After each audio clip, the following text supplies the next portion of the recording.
when we were setting off building the sounds for the Waterdeep Dragon Heist adventure, we travelled, the Syrinscape team, to the Wizards of the Coast offices and had the joy of working with those amazingly fantastic, lovely people, including recording drunken songs from the whole team. It was fantastic. But one of the greatest recordings we got was The Troll from Chris Linday. If you haven't heard of Chris Linday, I'm going to read what it says on his Twitter, because it's really, really cool. D&D Adventurers League Master Raconteur, Dungeon Masters Guild Master, DM to the masses, and a bard among wizards, which took me slightly longer than it should have to get. More work, Chris. Yeah, I'm going to give you a little look in on the troll voice, and in fact how we built it and what effects we used and the layerings and things to create this epic monster. So first, you can hear it in action. Awesome. This is from the scene, spoilers, right at the beginning of the Dragon Heist adventure. Just a little troll attack. Keep the PCs busy.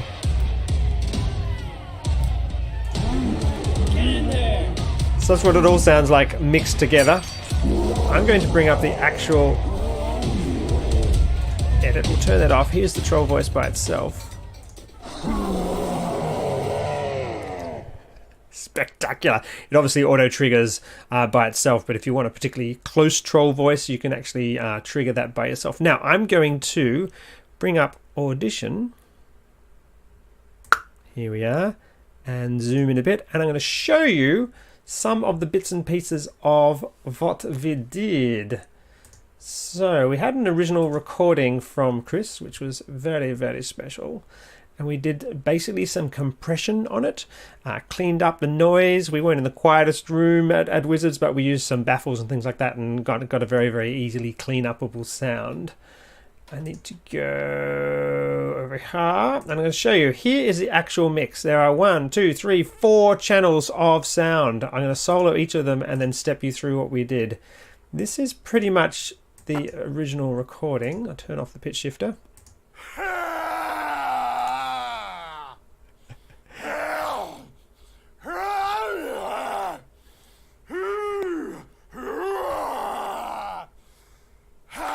So you can see there's a mountain of goodness just in the original vocal performance. And that's one of the most important things when you're trying to record and produce a new monster sound, is that the original recording is most importantly high energy, aggressive, and probably hurt Chris's throat quite a lot doing it.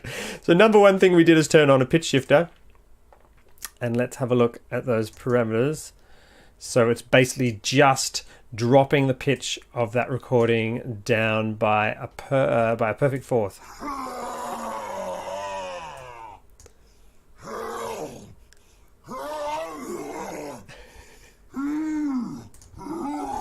So without it,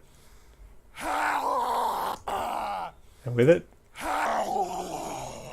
So you can hear, because the pitch shifter is holding the duration of the sound constant, it creates some distortion, some kind of weird bubbling effects and things like that, which I like. All right, number one thing we did is we did a second version of that, pitch shifted much further down. No, it's a whole tenth. Not a tenth, 10 semitones. Plus a thing called a vocal enhancer, which just had some nice effects on it, and a stereo expander. So those two elements combined together produce this effect. It's that kind of that double pitch effect. It's quite disturbing to humans. It's often used in movies as a demon voice. So it sounds like many voices speaking in unison. Kind of very, very, very disturbing. The next thing we did is we produced a very, very low version of Chris's voice, pitch shifted down. Almost completely gone. I did some other work on this as well out of the multi-mixer, and then I filtered off the whole of the top. Yeah, so we're just getting the bubbliness and the bassiness. So it's sort of just introducing a throaty element to the sound, a kind of a gurgly back of throat element. Lots of fun. And then the final thing we did is we produced a very highly compressed and distorted version of the roars, which I'll play you. Oops. Okay, yep. So this is the original recording. Then you turn on this dynamics processing, which sort of...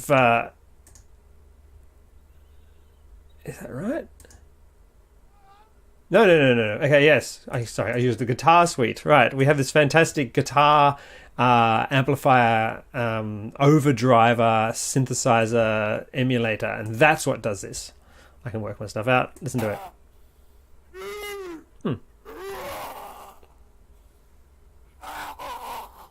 So it's just genuine distortion. Now note that the sound isn't present when the volume drops down, and that's because of this dynamics processor. So as soon as the sound level goes below a certain point, it cuts it out and rolls it off. So just at the peaks of Lindsay's roars, this distortion element will enter. You can see it particularly on this one. See it cuts out there?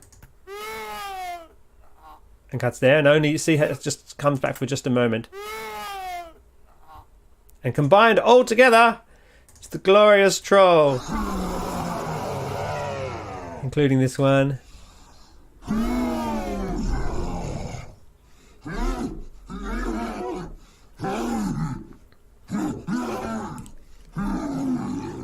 Now all these individual sounds are then chopped up into individual samples so that they can appear separately and triggerably in a random order. It's not just a recording of that with those effects on. Can I find the troll? Here we are. And this is it running, actually, in Syrinscape during the troll battle. You can also hear the sounds of position and reverberated for the acoustic of the space.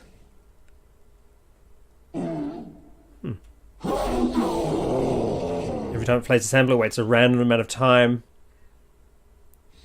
Yeah, and then triggers a random sample in a random direction and a random distance with the acoustic applied, and all that combines to make this epic troll encounter, which starts with Dernan calling out to the trolls here. Remember, in Syrinscape you can change the volume of any element, change out the music for other music. Say you love this music, turn it up. Or if you prefer the music from our Hell sound set, I also love, you can turn that music off and turn this music on instead.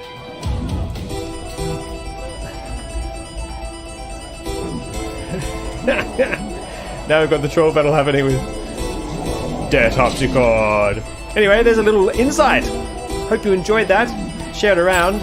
Produce some more fantastic monster sounds and import them into the Syrinscape Soundset Creator and upload them and share them with the community. And expect more fantastic content from Syrinscape for the Dungeons & Dragons role-playing game. Bye!